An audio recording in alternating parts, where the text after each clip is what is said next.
Good morning বন্ধুরা, welcome back to my channel. তোমরা সবাই কেমন আছো? আশা করি সবাই ভালো আছো, আমিও ভালো আছি।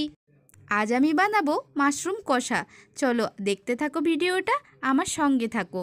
কেমনভাবে বানাচ্ছি তা তোমরা দেখো। তার আগে বলে থাকি, তোমরা যারা সাবস্ক্রাইব করেছো তাদেরকে অনেক অনেক ধন্যবাদ।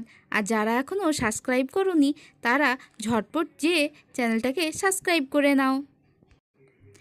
মাশরুমটা ভালো করে ছাড়িয়ে নিলাম উপরের খোসাটা, তারপরে কুচি কুচি করে কেটে জলের মধ্যে ফেলে দিলাম। 10 মিনিট ধরে জলে রেখে দিলাম, ভালো করে ধুয়ে উঠিয়ে তারপরে আরও অন্য জলে ধুয়ে নিলাম। কড়াইয়ে তেল গরম হয়ে গেছে, পেঁয়াজগুলো কেটে কড়াইয়ের মধ্যে দিয়ে দিলাম।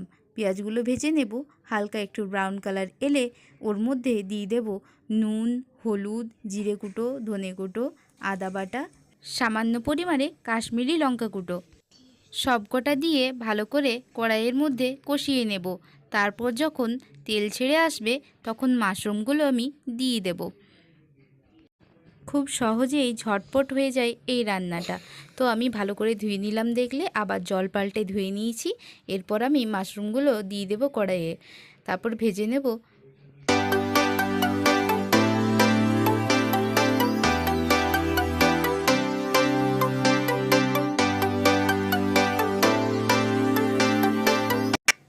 মাশরুমটা কষা আমার হয়ে গেছে।